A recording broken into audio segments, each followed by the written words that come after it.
लेकिन राजस्थान में ऐसा लग रहा है कि खेल बन तो सकता है लेकिन बिगड़ भी सकता है। तो खेल बिगाड़ कौन रहा है आपका? देखिए, कोई घर का भेदी तो नहीं है जो लंका ढा रहा है?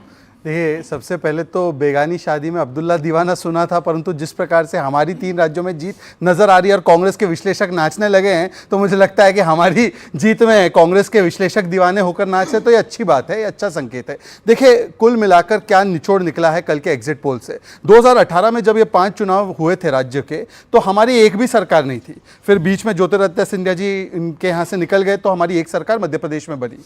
अब जहां पर कांग्रेस पार्टी की 2 राज्य सरकारें थी, छत्तीसगढ़ और राजस्थान, दोनों सरकारें उनकी जा रही है और हमारी इन दोनों जगह पर सरकार, एक छत्तीसगढ़ में तो किसी ने चांस नहीं दिया, वहां पर भी सरकार पास में हम आ चुके हैं, मध्य प्रदेश में बन रही है और राजस्थान में बन रही है। जहां तक राजस्थान का सवाल है, मैं आपको बता दूं कि जो 10 पोल है, 10 पोल में से अगर आप पोल ऑफ पोल्स निकाले तो राजस्थान में सारे पोल्स के मीन एवरेज को लेते हैं तो हम लोग 107 से 110 की सीट पे है, परंतु उससे ज्यादा ही हम जाएंगे। और जो 2 पोल्स ने हमें नहीं दिखाया है, उन्होंने ये नहीं कहा है कि इनकी सरकार बन रही है, इनको भी उन्होंने वहां पर 90 to 100 के बीच में रखा है। जबकि मध्य प्रदेश में अगर आप देखेंगे तो ज्यादातर जो पोल्स है उन्होंने हमें 115 दिया है और कुछ 2 पोल्स ने 150 तक दिया है। अब देखिए, आते हैं कि इसका निचोड़ क्या है। निचोड़ यह है कि लेकिन डीके शिव कुमार का बयान तो आपने सुन ही लिया होगा, उन्होंने क्या कहा है? नहीं, डीके शिव कुमार ने कहा है कि मुझे अगर कांग्रेस हाईकमान बोले तो मैं 5 राज्यों में सरकार बनवा दूंगा। नहीं, वो खुद की अपनी सरकार बनवा ले, जहां पर उनकी मंशा है कि वो मुख्यमंत्री बनना चाहते हैं, वहां पर तो वो अपने आप को मुख्यमंत्री बना तो बनवा ली उन्होंने, आपको हराया कर्नाटक के अंदर। नहीं, बिल्कुल हराया। और उसके लास्ट टाइम रिजल्ट डे पे बीजेपी का मुंह थोड़ा उतरा हुआ था, मतलब आप प्रवक्ताओं का मुंह थोड़ा उतरा हुआ था कर्नाटक के नतीजों के बाद। कि राजनीति में हार जीत होती रहती है। कर्नाटका में हम निश्चित हारे, हिमाचल प्रदेश में भी हम हारे, परंतु हम उत्तर प्रदेश, उत्तराखंड, गुजरात, पंजाब, नॉर्थ ईस्ट में यहां पर हम जीते भी हैं। डीके शिव कुमार को हल्के में नहीं ले सकते आप। बिल्कुल, मैं हल्के में कभी लेता ही नहीं हूं। और ये तो बात सिद्धरमैया जी को भी ज्यादा अच्छी तरह से पता होगा, मुझसे भी ज्यादा अच्छा पता होगा कि हल्के में डीके शिव कुमार को नहीं ले सकते। अब पता नहीं कि राजस्थान में इन्होंने कितने लोगों को वादा करके रखा है, छत्तीसगढ़ में कितने लोगों को वादा करके रखा है। जवाब नहीं दिया भाई, एक सवाल का जवाब नहीं दिया। कई घर का बेदी तो लंका नहीं ढा राजस्थान के अंदर, वो सवाल का जवाब आप गोल कर गए। देखिए, मैं आपको बताता हूं कि संकेत बिल्कुल साफ है। यहां पर जो भेद हो रहा है, जहां पर लंका ढा रही है, वो इन्हीं के यहां पर है जी। हमारे यहां पर तो तीनों ही जगहों पर कमल प्रचंड तरीके से खिला, छत्तीसगढ़ में भी प्रचंड तरीके से खेलेगा। तहसीन जी, आप अभी जब एंट्री कर रहे थे तो गाजे बाजे के साथ डांस वांस हो रहा था, तो मुझे एक बताइए, ये खुशी के आंसू हैं या गम के आंसू हैं? आपको मेरे चेहरे पे आंसू कहां दिख रहे हैं मेरे मतलब सवाल है ये, मुझे मेरे मुस्कुराहट ही है। और नृत्य जो है हमारे भारतीय संस्कृति का एक हिस्सा है, ये लोग को समझ में नहीं आएगा, तो इसलिए वो पर्सनल कमेंट्स करते। लेकिन मैं इसलिए नाच रहा था, इसलिए मैं खुश हो रहा था कि आखिर ये आवाम समझ गई, जनता समझ गई, सबसे बड़ा भूल कमल का फूल। इसलिए 5 राज्यों में से 4 राज्यों में इनकी सरकार नहीं बनने वाली। हाँ, मैं इनको, क्योंकि इन्होंने राजस्थान में काम किया, मैं एक्चुअली इनको बधाई देना चाहता हूं, अच्छा काम किया और राजस्थान में इनको एज है। लेकिन मैं कह रहा हूं और मैं दोबारा से ये चीज रिपीट कर रहा हूं, मध्य प्रदेश में 3 दिसंबर को, अमित जी मैं आपको ज्वाइन कर रहा हूं, कमलनाथ जी मुख्यमंत्री 3 दिसंबर के बाद बनेंगे। तेलंगाना में एक सुनामी है, रेवंत रेड्डी बनेंगे। छत्तीसगढ़ में दोबारा से कांग्रेस की सरकार आ रही है और मिजोरम में भी जो सरकार आ रही है, आपके अलायंस वाली कांग्रेस के साथ ही अलायंस का होगा, क्योंकि वहां के मुख्यमंत्री ने प्रधानमंत्री के साथ स्टेज शेयर करने को मना कर दिया। तो ये 4 राज्यों में कांग्रेस आ रही है और डांस करना तो मेरा बनता है जी। ओके, चलिए, एक कहावत है, बेगानी शादी में अब्दुल्ला दीवाना। तो आपने कांग्रेस का खेल बिगाड़ा है या बनाया है, यह सवाल जरूर आएगा, क्योंकि कल भी आचार्य प्रमोद कृष्ण, जो कि कांग्रेस पार्टी के नेता हैं, प्रियंका गांधी जी के एडवाइजर, उन्होंने बोला कि अगर मध्य प्रदेश में बीजेपी को जीत होती है तो इसकी बधाई शिवराज सिंह चौहान के साथ साथ अखिलेश यादव को भी जाएगी, क्योंकि जो उन्होंने कर्म करा है वो हम सबके सामने है। नहीं, हम तो मध्य प्रदेश में अपना बनाने के लिए गए थे, किसी का बिगाड़ने के लिए नहीं। पर आपका 1-2 बन रहे हैं शायद। बिगाड़ने का हम काम करते भी नहीं है, हम हमेशा पॉजिटिव रचनात्मक राजनीति करते हैं।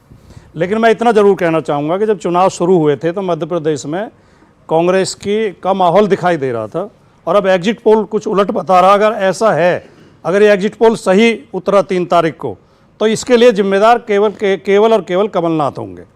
दूसरे, आपके शो के माध्यम से मुझे पता चला कि भारत का लोकतंत्र सेंगोल से होते हुए दुबई पहुंच गया है।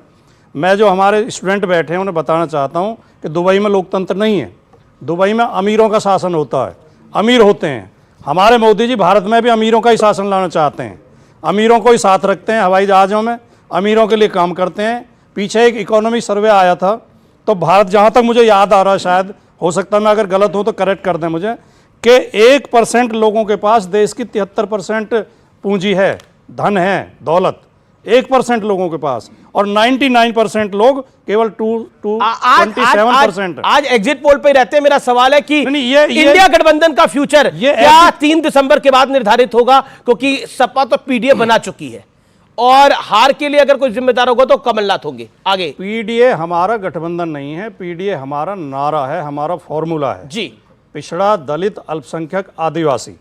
और मैं बहुत जिम्मेदारी के साथ कहना चाहता हूं, चुनावों में पीडीए बड़ा फैक्टर इनमें भी है और आने वाले चुनाव में भी होगा, 24 में भी। मैं एक बात बताऊं जी। अगर छत्तीसगढ़ में भूपेश बघेल मजबूत नजर आ रहे हैं तो केवल इसलिए कि उन्होंने सामाजिक न्याय के लिए काम किया। राजस्थान में आपने कहा कि घर का बेदी लंका ढाए, ये उम्मीद लगाए बैठे हैं कि सचिन पायलट कांग्रेस को हरवा देंगे। माननीय मोदी जी राजस्थान गए तो वहां पे सचिन पायलट के लिए भी बोला कि राजेश पायलट के लिए भी बोला। भेदी तो इनका ही हो सकता है, आप भेदी उन्हीं का क्यों ढूंढ रहे हैं? नहीं, मैं भेदी तो इनका भी हो सकता है। मैं तो कांग्रेस की बात कर रहा हूं। जी। वो उम्मीद लगाए बैठी है कांग्रेस, बीजेपी के सचिन पायलट बिगाड़ेंगे। उन्होंने कहा कि राजेश पायलट के साथ भी ये किया था और गुर्जर समाज का नाम भी लिया। राजस्थान में जब भारतीय जनता पार्टी की सरकार थी तो 72 गुर्जरों को गोलियों से भून दिया गया था, उनकी हत्या की गई थी। इसे गुर्जर समाज कांग्रेस ने गुर्जरों को तो साइडलाइन करा राजस्थान में, जिसका उस पूरी बेल्ट में लेकिन बीजेपी ने तो जान से मारा। जी। राजनीति में नुकसान हो रहा है उस पूरी बेल्ट के अंदर। बीजेपी ने तो हत्याएं की। ओके। और कमलनाथ जिम्मेदार है, तहसीनपुरा वाला कमलनाथ जिम्मेदार होंगे अगर जो हार हो रही है, जैसे राजकुमार भाटी ने बोला? ये उनका विशेष अधिकार है बोलना और ये उनका विश्लेषण करने का अधिकार है। लेकिन मैं आपको इस चैनल पे चुनौती देके जा रहा हूं अमित जी, आज से नहीं, मैं पहले से आपके पास आ रहा हूं। नहीं, आप बोल रहे लगातार 3 दिसंबर के बाद कमलनाथ जी ने आपको इंटरव्यू भी दिया, कॉन्फिडेंट है। मैं बता रहा हूं आपको 3 दिसंबर के बाद जो सरकार बनेगी उसके मुख्यमंत्री कमलनाथ होंगे। ओके। उस इंटरव्यू में मुझे याद आ रहा है कमलनाथ जी ने कहा था कि अखिलेश को वोट देना मतलब वेस्ट करना है अपना वोट, तो वो भी शायद भूल चुके होंगे, छोड़ दीजिए। जो ये राजस्थान की बड़ी बड़ी बातें कर रहे थे, मैं इनसे बहुत विनम्रता से पूछना चाहता हूं। पिछली बार 1.25 लाख वोटों के मार्जिन से आपकी सरकार बनी थी, तब करणी सेना ने ये नारा लगाया था, वसुंधरा तेरी खैर नहीं और मोदी जी आपसे बैर। इस बारी खैर है वसुंधरा जी की नहीं है? बिल्कुल, वसुंधरा जी की तो साथ खड़ी है पार्टी। तो क्या, एक मिनट भाई, काय बीच में बोल रहे हो, चिल्ला क्यों रहे हो, सुन लो ना। लेकिन इस बार ना तो करणी सेना विरोध कर रही है और सचिन पायलट के माध्यम से जो आपने गुर्जर भाइयों को बहला फुसला लिया था, अब गुर्जर भाई भी विरोध में है। और कर्नल बैसला के बेटे विजय बैसला को चुनाव लड़ाकर जो भारतीय जनता पार्टी ने एज लिया है, उसको आप कैसा देख रहे हैं? ओके, ये बड़ा इंपॉर्टेंट पॉइंट है। कर्नल बैसला के जो बेटे, कर्नल बैसला को लड़ाया था तभी नहीं पे सरकार बनी थी बीजेपी की। जी। पिछली बार आप कह रहे हैं कि कर्नल बैसला के बेटे की पॉलिटिकल हैसियत नहीं है राजस्थान में? वो नहीं है, हम ये थोड़ी कह रहे हैं। फिर लेकिन हम ये कह रहे हैं लड़े थे ना, ठीक है, जब कर्नल साहब लास्ट टाइम लड़े थे ना, उसके बाद कांग्रेस की सरकार बनी। ये बिल्कुल सही कहा मेरे भाई ने, सेल्फ गोल। इसको कहते हैं गोल ढूंढना, अपना फुटबॉल लेना और उसके अंदर मारना, ये सेल्फ गोल हो गया। सेल्फ गोल आप लोगों ने किया है। सचिन पायलट को जिस प्रकार अपमानित आपने किया था, लगातार 5 साल वो सेल्फ गोल आपने किया। 1.25 लाख वोटरों के द्वारा 22 लाख नया मतदाता, जवाब बनता है। इस बार नया वोटर निकला है, वो भी नरेंद्र मोदी जी से। आपने एक चीज कह रहा हूं। जी। ये इन्होंने एक बात शुरू की थी बेगानी शादी में अब्दुल्ला दीवाना, उसको मैं रिपीट करता हूं। सचिन पायलट से रोज मेरी बात होती है, अब भी शो में आने से पहले उनकी बात हुई। सचिन पायलट को नहीं लगता उनका अपमान हुआ, ये भाजपा वालों को लगता है सचिन का अपमान हो गया। सचिन का अपमान। ओके, शहजाद कुछ कह रहे हैं, देन सही है जवाब। मैं आपके पास आ रहा हूं, फिर संजय कुमार आपके पास आता हूं।